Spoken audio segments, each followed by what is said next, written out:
Guten Morgen. Guten Morgen. Aha, nice. And so just to get a clarification, what batch were you? You were the F&B batch? The last one?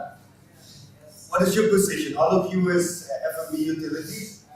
And also Galley utility. Who's a Galley utility? Okay, and then who's the F&B? Alrighty. That's 50-50. So it's a nice mixture.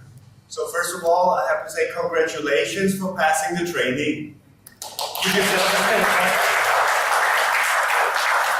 Because I always get, I stay in contact with the trainers, with Ding and Jerry and so on. So very, very nice. I saw the results, good results in the training. So that's really, really good.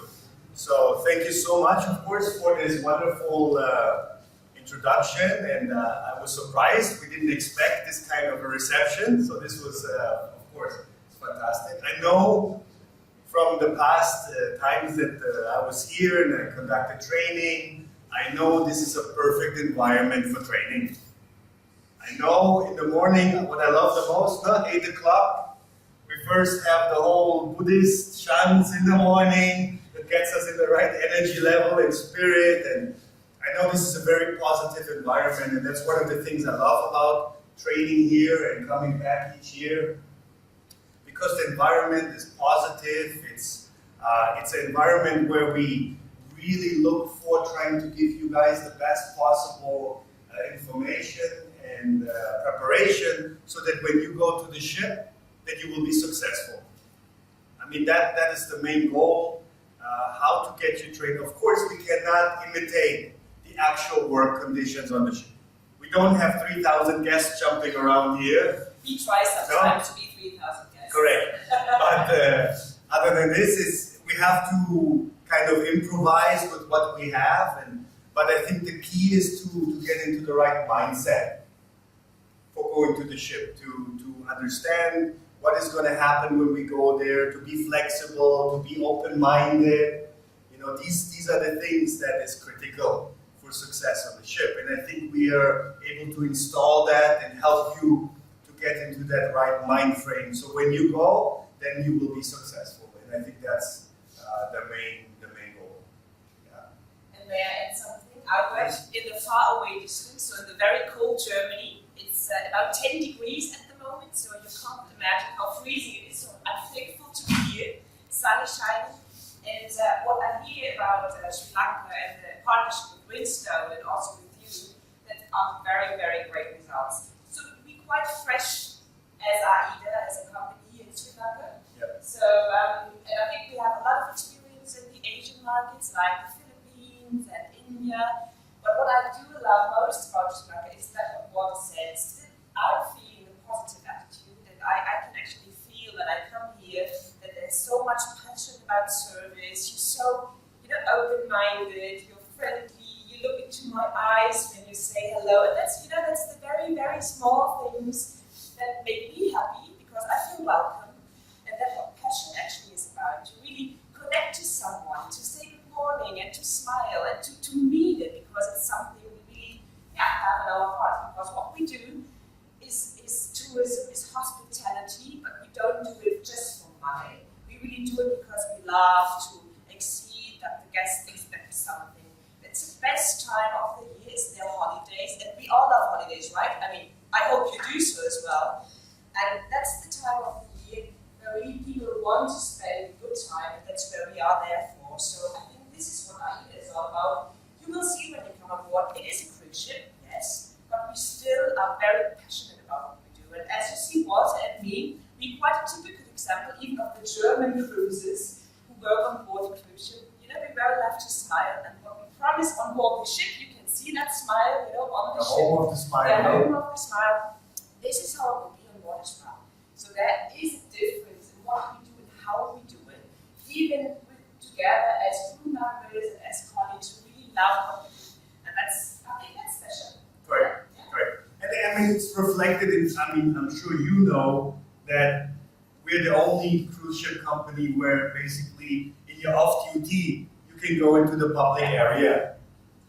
So that means you can go to the bar, you can have a look in the theater, so when you have time off. So you also get a little bit of that guest feeling by being able to mingle with the guests and talk with the guests, not only on the job. And I think that is reflected in the philosophy that we have on our ships. It's that interaction with the guests, and the guests know they can interact with every crew member. You are a host, not only working. Let's say you're galley utility and your main focus is the dishwasher and the pot wash and so on, but you will have guest contact like everybody else. And I think that makes a huge difference, and that is the difference also for our guests, because the guests don't see you only when you're working, they also see you when you have time off, and you can interact, and you can talk a little bit, not just about the work, like where you come from. You will see one thing when you go to the ship. They will always ask you, which part of India are you from? That's the first question. And then you tell them, oh, I'm from Sri Lanka. Whoa, and now the guests will become interested. Because a lot of guests don't really know much about Sri Lanka. Oh, the AIDA. Maybe they heard about Ceylon from before. But now they will be very interested, and they will ask you a million questions about where you come from and what you do and so on. And I think that's what makes a little bit the difference. There's more personal connection between the crew members and the guests. And that's the little spice, the little spice that we add in our cruise experience that a lot of cruise ships don't have. So we're still able to preserve, even though we're getting bigger and bigger and bigger as a cruise line, but we're still preserving some of those touches that we have, which gives the guest that extra feeling of specialness and individuality among being in a large cruise ship crowd. So, and I think if we can keep that aspect of our service, regardless how big we become and how many ships we have. And I think that's our success. And of course, that's where you guys come in. Cruise ships are wonderful. They're all wonderful. But they mean nothing without the people. You can have the nicest ship in the world. It is useless unless you have people who really have passion for serving guests and want to create this kind of a Hollywood for 2 weeks for the guests. Yeah. And And that's where you guys come in. You are the actual ship, not the metal, the bulkheads, and all these things, the tables. It's the people, and that's the critical. You have already a date when to go to the ship? Yeah, who has a date? With one? Yeah, so a couple of them have already a date. All right. Are you nervous already? You can say no if you're not nervous, that's okay. You will be nervous. When you get the ticket in your hand, then it's like, uh-oh. It's like first you're eager to go, then you get the ticket, you're like, no, really? Correct. Yeah, good. And then of course, one of the things that for me is always critical for first time going to the ship, and I'm repeating this like a broken record. Save what? What do you think? Save your money. This is the critical aspect, and I'm sure Ding and Jerry was also telling you about this. No? First contract, please save your money, see the world, enjoy the work, but at the same time, save your money. This is the stepping stone for you to create a whole new future. We're having so many ships, so many opportunities now come. Opportunities for promotion. So many, it's really completely in your hand. The moment you step on that ship, the training is one thing, everything we put in, but from that moment on, you take the torch. We have a little torch, we give it to you in the training, but now it's up to you. And that's what I want to add actually. I would be very happy if I could see you now in 2 years' time, if each one of you just made his own career, because that is possible. It's not that you will work in that position, you go on board forever.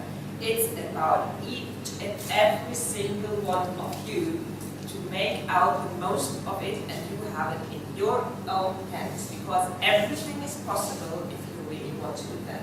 And the environment on board the ship is the best place to develop. And you will even see when you come back after the first contract, you will have changed. Compared to those people, to your family, to your friends, you will have changed. You will have seen so much that it totally differs from what you've seen before. That will be fantastic. Just remember these words when you come back from your first contract, and then you think of, did I have changed? And it was, yes, you have. And that's the wonderful opportunity we have. It's great, you grow. Yeah, and if you can then implement some of those things you learned from the ship in your daily life here, you will see the improvement in terms of quality of life for your family. We're talking hygiene, we're talking safety.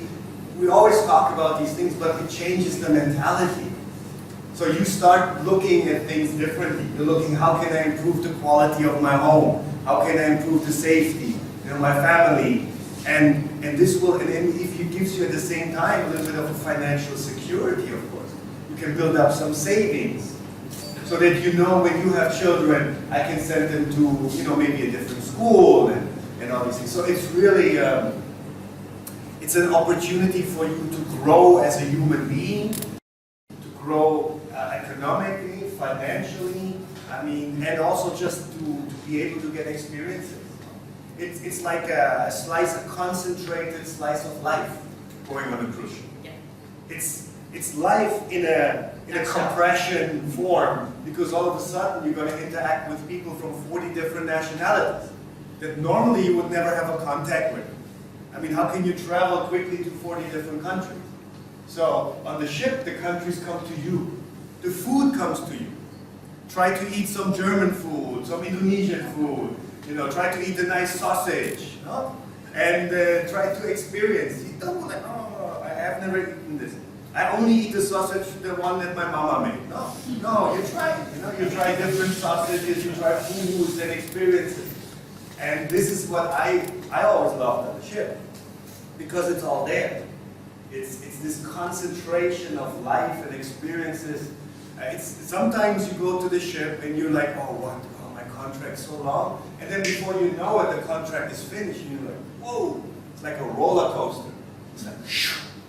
it just went through because you get so many impressions, so many information coming into your brain from the outside world. You're like, whoa, overload. And so these are all these experiences. Savor them, take them in, use it, take full advantage of these opportunities. Yeah. And this is kind of the message that we want to give. Is like really embrace this challenging time. Of course, we're not sugarcoating. It's hard work, long hours, definitely. But at the same time, there's also lots of opportunities. So please embrace all of it, the challenges and the good things, and make it your own, and then grow and become the person you want to become. That's the critical. Yeah. And if you grow, we grow, and we're all happy. So I'd like to see you on board. So when we're on board, one time maybe we met and then let's see what happened to you. Correct. So again, congratulations from our side. Thank you very much. So I think first of all, I want everyone to feel you long. One. And Dorte, what an inspirational speech you gave to fellow Sri Lankans. I felt actually I was in Germany long time ago because we actually had the opportunity from the German government who started hotel training way back in 1966. I was one of the recipients of that. And fortunately, because I work for a company, I was handling tea money and we did it for 15 times. And one thing I thought about this lady talking about hospitality. Hospitality is something that we Asians have in our nature. See, when you go to a funeral house, you see how small boys bring that tea and whatever the small eats you have. That is something we as children had. Please keep that going. Smile is something which we had by nature. Now we are trying to train people for that. Because obviously in Germany I saw the villages still they have. But when you become urbanized, sometimes you lose that touch. In Sri Lanka also it's fast happening. Because sometimes you have no time for those. But we need to get that back. What are children we know? Banana. What is those small boys bring? And if you don't have that, they get activities. And we go all children one time. So I think the other thing is, I must say, the most important thing I think you touched was saving.